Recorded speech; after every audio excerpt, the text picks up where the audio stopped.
तो चलिए दोस्तों हम लोग बात करेंगे आज ऑर्डर ऑफ मैट्रिक्स के बारे में।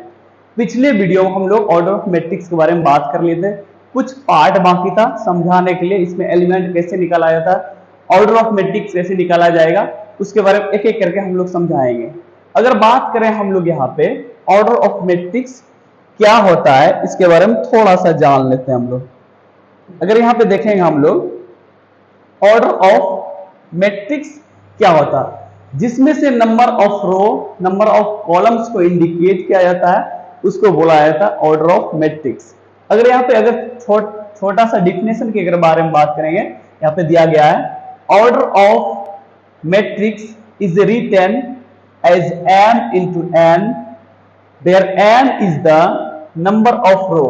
m क्या है, नंबर ऑफ रो को इंडिकेट करता है, m is the number of row and n is the number of column, that is called order of matrix। अब इसके बारे में थोड़ा सा इजी वे में समझ लेते हैं। यहां पे अगर हम बात करेंगे तो ये फर्स्ट रो है, क्या है यहाँ पे फर्स्ट रो है, ये फर्स्ट रो है, तो यहाँ फर्स्ट सभी में लिख दिया है। यहाँ पे क्या दिख रहा है, सेकेंड रो, क्या है ये सेकेंड रो, ये सेकेंड रो है तो हम लोग यहाँ पे सेकेंड लिखेंगे, 2 2 2, यहां भी 2। क्लियर हो गया यहाँ पे। अब यहाँ पे क्या है, थर्ड रो है, क्या है थर्ड रो, 3 3 3 3 3। क्लियर। अब एक चीज क्लियर कर देते हैं, m को हम लोग इंडिकेट करते हैं रो से, किससे, रो से। क्लियर। n को इंडिकेट करते हैं कॉलम से, ये बात तो क्लियर हो गया। अब देखो यहाँ पे ये डॉट डॉट जो दिख रहा है यहाँ पे, ये रो है, ये रो में दिख रहा है, ये तो mth रो होगा, क्या होगा m, यहां भी m, यहां भी m, यहां भी m। क्लियर हो गया यहां तक। अब यहां पे देख लेते हैं, अब रो को हम लोग का काम कंप्लीट हो गया, रो का काम हम लोग का कंप्लीट हो गया। क्लियर। अब देखना है कॉलम का काम बाकी है, कॉलम का वर्क करना है। चलिए यहां से हम लोग स्टार्ट करते हैं एक एक करके। ये फर्स्ट कॉलम है, क्या है ये फर्स्ट कॉलम है, तो कॉलम वाले में कॉलम को फर्स्ट कॉलम है तो फर्स्ट फर्स्ट फर्स्ट फर्स्ट लिख देना। क्लियर हो गया। ये सेकेंड कॉलम है, क्या है सेकेंड कॉलम जो होता है वर्टिकल वे में होता है, उसको कॉलम बोला जाता है। क्लियर। ये सेकेंड कॉलम तो 2 2 2, यहाँ पे 2 भी देते हैं। क्लियर। ये थर्ड कॉलम है, क्या है थर्ड, यहाँ पे 3, यहाँ भी 3 3 3 दिए। क्लियर हो गया। ये क्या हुआ, nth कॉलम है, कॉलम को इंडिकेट करता है n से, ये n लिखते हैं यहाँ पे, क्या लिखेंगे n n n n। इसी को हम लोग लिखते हैं order of matrix m into n। अगर हम एक एग्जांपल लेते हैं यहाँ पे, जैसे कोई भी नंबर एग्जांपल ले लेते हैं हम लोग,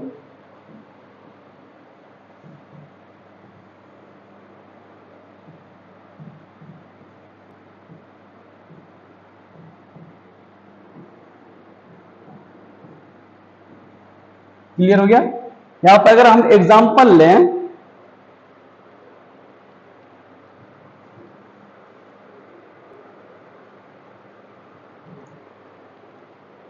यहां पे हम एक एग्जांपल लिए, अगर पूछे आप लोगों से ये A11 है, क्या है A11। क्लियर हो गया।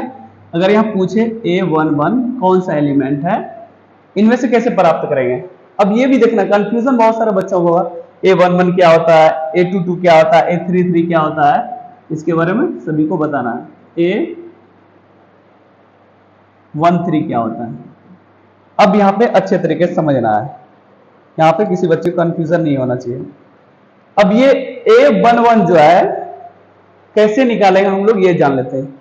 ये फर्स्ट वन जो है, ये हम लोग को रो को इंडिकेट करता है, क्या फर्स्ट रो, इसका मतलब पहला रो ये है। ठीक है।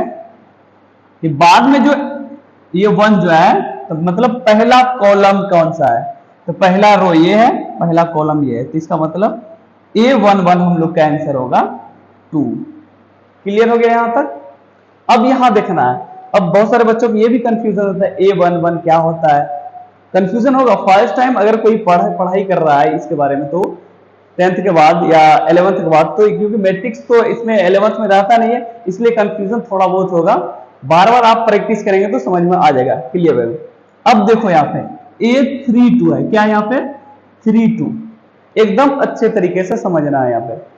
ये 3 का मतलब होता है थर्ड रो, मतलब तीसरा रो कौन सा है, ये पहला हो गया, ये दूसरा हो गया, ये तीसरा है, ये तीसरा रो में होना चाहिए, ये तीसरा रो, ठीक है। अब देखो यहाँ पे, अब ये 2 का मतलब है बाद में रो कॉलम को इंडिकेट किया जाता है, पहले रो को बाद में कॉलम को। ये जो 2 दिख रहा है ये सेकेंड कॉलम कौन सा, ये वाला, ठीक है, इसमें सेकेंड रो। अब थर्ड रो और सेकेंड कॉलम, तो इसमें से ये वाला होगा। अब बहुत सारे बच्चों को ये कंफ्यूजन होता है, सर हम आंसर 8 क्यों नहीं होगा, 3 क्यों नहीं होगा, बहुत सारे बच्चों को माइंड में आता है, क्लियर कर देते हैं। अब तो अगर हम 8 को आंसर लिखते हैं तो ये फर्स्ट कॉलम में है, तो हम लोग को फर्स्ट कॉलम में नहीं रहना चाहिए, फर्स्ट कॉलम में नहीं, थर्ड रो तो है लेकिन फर्स्ट कॉलम में, ठीक है। अगर किसी बच्चे को लग रहा है माइंड में 3 क्यों नहीं आंसर होगा, ये थर्ड रो में तो 3 है लेकिन सेकेंड रो में 3 नहीं है, ये थर्ड कॉलम में है, लेकिन हम लोग का आंसर होना चाहिए सेकेंड कॉलम में, ये सेकेंड कॉलम है, 7 आंसर है, तो 7 होगा। क्लियर हो गया यहाँ पे। अब यहाँ पे A13 क्या है, A1 का मतलब होता है पहले 1 जो है, तो 1 का मतलब होता है फर्स्ट रो, तो फर्स्ट रो ये, तो हम लोग का ये फर्स्ट रो है, क्लियर हो गया। अब देखो यहाँ पे फर्स्ट रो ये वाला है, फिर क्या है थर्ड कॉलम कौन सा है, फर्स्ट सेकेंड थर्ड कॉलम ये, इसका मतलब आंसर हम लोग का A13 6 से हो जाएगा। इतना तक तो क्लियर हो जाना सभी बच्चे को। अब यहाँ पे अगर पूछे अलग से हम बताते हैं एक एग्जांपल, ये तो पता चल गया किसी भी एलिमेंट को निकालने के लिए पता करना। अब हम एग्जांपल के साथ पूछते हैं किसी बच्चे से, जैसे कि find the order of matrix और नंबर ऑफ एलिमेंट कैसे निकालना है। हम लोग क्या करेंगे, यहाँ पे एक एग्जांपल लेते हैं।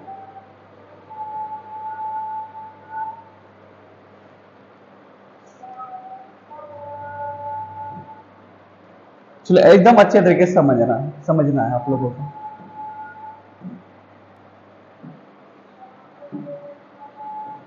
फाइंड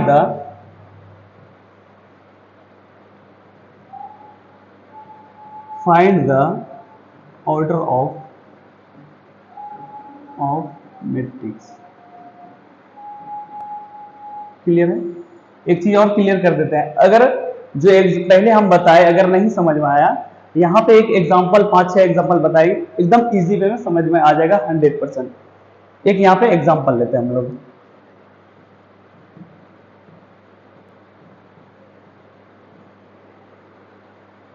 एक एग्जांपल लेते हैं, find the order of matrix. Order of matrix बनाते हैं।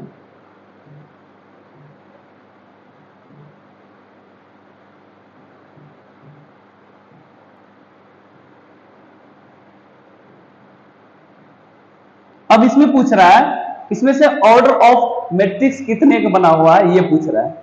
सबसे पहले क्या करना है, काउंट करना है, इसमें से रो कितना है और कॉलम कितना है। ये फर्स्ट रो हो गया, सेकेंड रो है, थर्ड रो। एक चीज हमेशा याद रखना मैट्रिक्स चैप्टर में, सबसे पहले रो को लिखा जाता है, बाद में कॉलम को लिखा जाता है। क्लियर। क्या करेंगे, ये थर्ड रो है, कितना रो है इसमें, 3 रो है, तो 3 रो लिख दिए इनटू। क्लियर। अब कॉलम को काउंट करेंगे, कितना कॉलम, 1 कॉलम, 2 कॉलम, 3 कॉलम, ये 3 कॉलम। अगर आंसर पूछे तो इसको लिखना है ऑर्डर ऑफ मैट्रिक्स इज 3/3। ये एक एग्जांपल हो गया। क्लियर हो गया। ये क्या हो गया, एक एग्जांपल हो गया। अब दूसरा एग्जांपल हम पूछते हैं यहाँ पे, एकदम इजी वे में, कुछ भी डिफिकल्टी लेवल का नहीं है।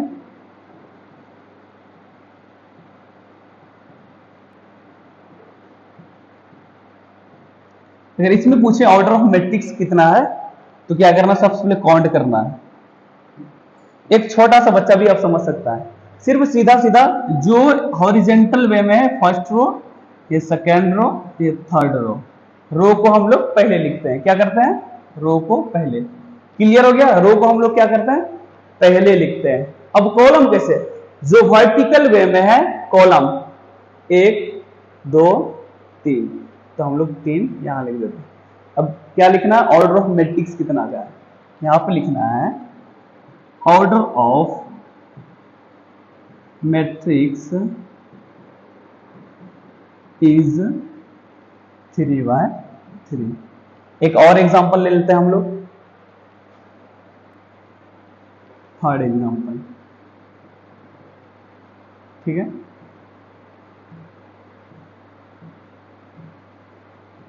अगर यहां पे पूछे इसमें से ऑर्डर ऑफ मैट्रिक्स कैसे निकालेंगे, क्या करना है, यहाँ पे रो कितना, फर्स्ट रो सेकेंड रो, तो रो को रो में लिख देना इनटू, यहां तक तो क्लियर हो गया। अब कॉलम को जो वर्टिकल वे में है वो कॉलम होता है, clear, first column second column 2। अगर पूछे अब कोई तो इसमें से ऑर्डर ऑफ मैट्रिक्स कितना है, ऑर्डर ऑफ मैट्रिक्स इज 2/2। यहां तक तो क्लियर हो गया, समझ में किसी को दिक्कत नहीं होगा समझने में।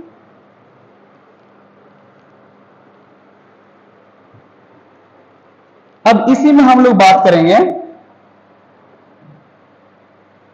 अब ऑर्डर ऑफ मैट्रिक्स तो पता हो गया, अब find the elements, number of element, इसी में से एकदम इजी वे में समझ में आ जाएगा सभी को। Find the number of element.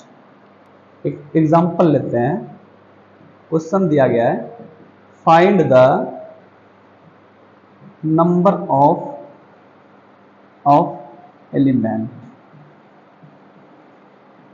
इसी क्वेश्चन के द्वारा हम लोग समझ लेंगे find the number of elements कैसे निकालेंगे। एक एग्जांपल लेते हैं, एक छोटा सा एग्जांपल,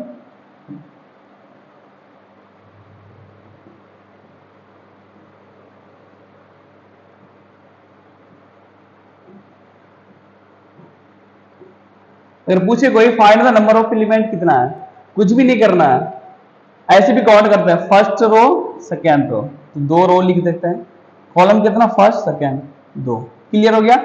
इसी को मल्टीप्लाई कर दो, 2 2 जा 4, इसमें क्या होगा, number of element is, number of element is 4।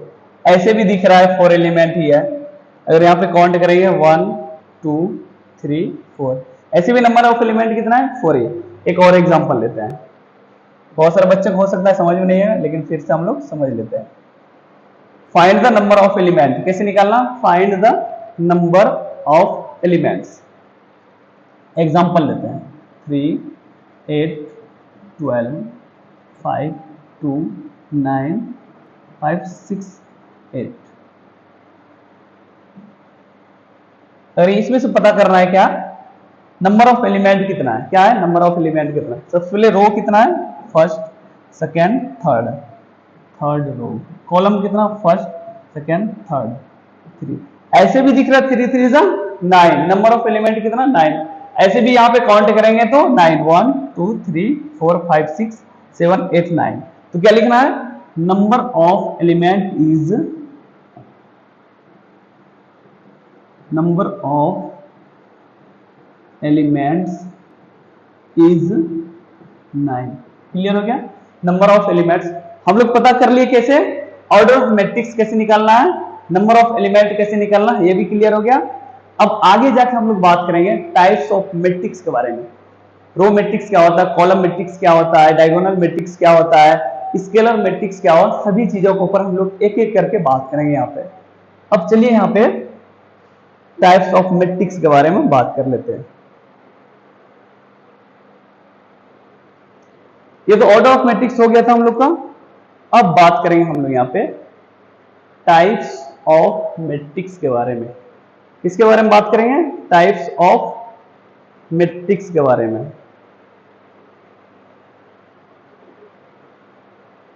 Types of matrix क्या होता है, अब देखिए यहां पे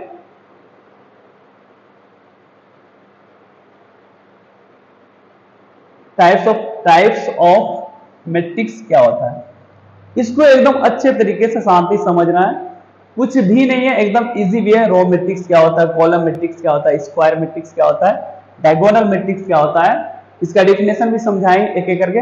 बाद में अलग से भी एग्जांपल बताएंगे, ऑर्डर ऑफ रो मैट्रिक्स क्या होता है, कॉलम मैट्रिक्स क्या होता है, स्क्वायर मैट्रिक्स क्या होता है, डायगोनल मैट्रिक्स क्या होता है, एग्जांपल के साथ। यहाँ पे थोड़ा सा डेफिनेशन लिखना चाहते हैं आप लोग, लिख सकते हैं। अब यहाँ पे देखते हैं फर्स्ट नंबर में जो दिया गया है रो मैट्रिक्स है। क्या मैट्रिक्स है, इसमें से रो मैट्रिक्स है। रो मैट्रिक्स क्या होता है, a matrix that has only one row and any number of column is called row matrix. मतलब सिर्फ इसमें एक रो रहे और कॉलम जितना भी रहे इससे कोई मतलब नहीं है, तो उसी को बोला जाता है रो मैट्रिक्स। एग्जांपल यहां पे दिया गया है। अगर यहां पे एग्जांपल की अगर बात करें, यहां पे आप सभी को पता होना चाहिए जो हॉरिजेंटल वे में रहता है, ये एक ही लाइन दिख रहा है, ये एक लाइन है तो मतलब एक ही रो हुआ। क्या है, एक ही रो है, कॉलम जितना रहे हमको उससे कोई मतलब जिसमें सिर्फ एक रो रहे उसको रो मैट्रिक्स बोला जाता है। क्लियर। अब यहाँ पे कॉलम मैट्रिक्स क्या होता है इसके बारे में थोड़ा सा समझ लेते हैं। A matrix that has only one column and any number of row is called a column matrix. एकदम शांति तरीके से एक बात सुन लेना है। ये जो डिफिनेशन दिया गया है, ये डिफिनेशन को कोई जरूरी नहीं कि रट लेना है, बस ये माइंड में रखना है, सिर्फ एक कॉलम रहे, सिंगल कॉलम रहे, उसको कॉलम मैट्रिक्स बोला जाता है, हमेशा याद रखना है। अब देखो यहाँ पे इसमें से कितना कॉलम है, एक ही तो कॉलम दिख रहा है, इधर भी तो कॉलम तो नंबर दिख ही नहीं रहा है, इधर भी तो नहीं दिख रहा है, इसलिए एक ही कॉलम है, तो ये कॉलम मैट्रिक्स हो गया। रो जितना रहे हमको उससे कोई मतलब है नहीं है। अब यहाँ पे बात कर लेते हैं हम लोग स्क्वायर मैट्रिक्स के बारे में। इसके बारे में बात करेंगे, स्क्वायर मैट्रिक्स के बारे में बात कर लेते हैं। स्क्वायर मैट्रिक्स क्या होता है, a matrix that has the same number of row and column is called a square matrix. इसका मतलब ये हुआ स्क्वायर मैट्रिक्स उसको बोला जाता है जितना नंबर ऑफ रो रहेगा उतना ही नंबर ऑफ कॉलम रहना चाहिए। मतलब अगर दो रो है तो दो कॉलम भी रहना चाहिए, तीन रो है तो तीन कॉलम ही रहना चाहिए, उसी को बोला जाता है स्क्वायर मैट्रिक्स। अगर एक रो है तो एक कॉलम ही रहना चाहिए, उसी को बोला जाता है स्क्वायर मैट्रिक्स। मतलब number of row and number of column are same, that is called square matrix. अब देखो यहाँ पे एग्जांपल भी दिया गया है, एग्जांपल के द्वारा हम लोग समझते हैं। यहाँ पे एग्जांपल है first row, second row, third row. Clear. जितना रो उतना कॉलम भी रहना चाहिए। अब कॉलम देखते हैं, first column, second column, third column. जितना रो उतना कॉलम, मतलब 3x3 का ऑर्डर बना है, जितना रो है उतना कॉलम है, उसी को बोला जाता है स्क्वायर मैट्रिक्स। क्लियर। अब डायगोनल मैट्रिक्स के बारे में जान लेते हैं। आप लोग स्क्रीनशॉट भी ले सकते हैं या तो इसको डेफिनेशन लिख सकते हैं एग्जांपल के द्वारा। स्क्वायर मैट्रिक्स किसको बोला जाता है, अगर दो रो है तो दो कॉलम भी रहना चाहिए, उसी को स्क्वायर मैट्रिक्स बोला जाता है। अगर एक रो है तो एक कॉलम भी रहना चाहिए, उसी को बोला जाता है स्क्वायर मैट्रिक्स। जितना रो उतना कॉलम। क्लियर। अब बात करेंगे हम लोग यहाँ पे डायगोनल मैट्रिक्स के बारे में। डायगोनल मैट्रिक्स क्या होता है, ये भी इजी है, डिफिनेशन कोई जरूरी नहीं याद रखना, सिर्फ ये समझने के लिए लिख दिया है। ए स्क्वायर मैट्रिक्स क्या है यहाँ पे, a square matrix in which all elements other than diagonal elements are zero.